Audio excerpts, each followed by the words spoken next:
In this video, I'm going to show you how to navigate SAM a little bit more. When you get into SAM, if you go into the activity calendar, you'll see a list of assignments underneath our section. So if you have multiple sections, make sure that you're in the section that we are in. So I can click on that to view the different assignments, and then I can click on the assignment to start it. Another way is I can also go into the activity list, and that will list out all the activities for this course. Just because of the way they've got it set up, the projects are first and then the training. You're basically starting with Unit 8 training. So you can click on this to actually start the training. Now, once you've gone in and you've started a training and you want to find out if you've completed it and what parts of it maybe you haven't completed, things like that, you can go into reports, and you can see here I've started training A.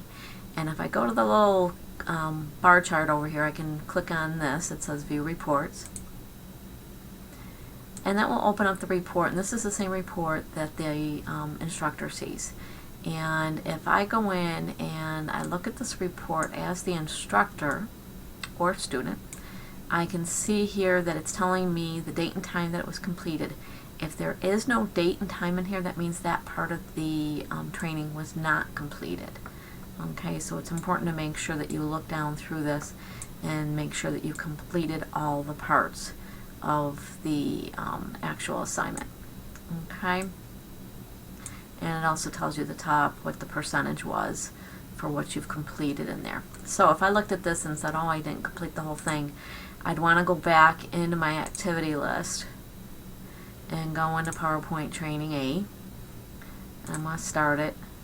And when I start it, what I can do is I can see what I've already done. So if I come down here to show task list, I can see which things I've actually completed, and I can go to the next part of the assignment that I did not finish. So I can click on that and start that part of it.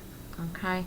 Now the big thing is you want to make sure that you do the apply section of each one of the assignments. That's what you actually get credit for. So if I already know how to do something, I can go right to the apply. I can do what they're telling me to do and go through the steps. Once you're done with the steps, you'll get a box on the screen that will tell you that you completed it, and then you want to hit task complete to actually tell it that you've completed the task, and then it will move you on to the next question in the set here. If for some reason it's just not working, you can always skip to the next question. I can hit the arrow to go on the next one, or I can go back to the show task list and pick something else here. But just make sure that you have check marks in front of everything to let you know that you've completed all parts to the particular training. Okay, so this is how you can go in and start your training and check your reports.